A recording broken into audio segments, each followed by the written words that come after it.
An arrest. Ambrose Bierce, having murdered his brother-in-law, Orrin Brower of Kentucky, was a fugitive from justice. From the county jail where he had been confined to await his trial, he had escaped by knocking down his jailer with an iron bar, robbing him of his keys and opening the outer door. Walking out into the night.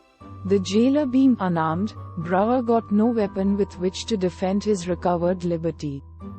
As soon as he was out of the town, he had the folly to enter a forest. This was many years ago, when that region was wilder than it is now. The night was pretty dark, with neither moon nor stars visible, and as Brower had never dwelt thereabout, and knew nothing of the lay of the land, he was, naturally, not long in losing himself. He could not have said if he were getting farther away from the town or going back to it, a most important matter to Orrin Brower. He knew that in either case a posse of citizens with a pack of bloodhounds would soon be on his track, and his chance of escape was very slender. But he did not wish to assist in his own pursuit. Even an added hour of freedom was worth having. Suddenly he emerged from the forest into an old road, and there before him saw, indistinctly, the figure of a man, motionless in the gloom. It was too late to retreat. The fugitive felt that at the first movement back toward the wood he would be, as he afterward explained, filled with buckshot. So the two stood there like trees. Brower nearly suffocated by the activity of his own heart. The emotions of the other are not recorded. A moment later, it may have been an hour, the moon sailed into a patch of unclouded sky, and the hunted man saw that visible embodiment of law lift an arm and point significantly toward and beyond him. He understood. Turning his back to his captor, he walked submissively away in the direction indicated, looking to neither the right nor the left, hardly daring to breathe.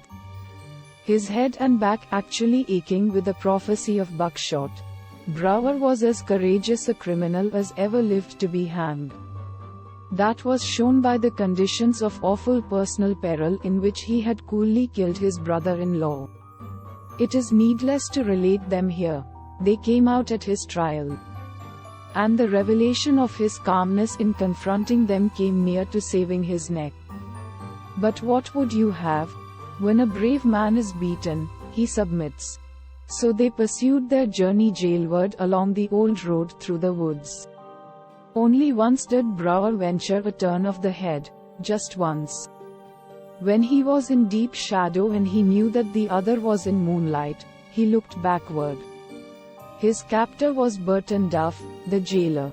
As white as death and bearing upon his brow the livid mark of the iron bar. Orrin Brower had no further curiosity.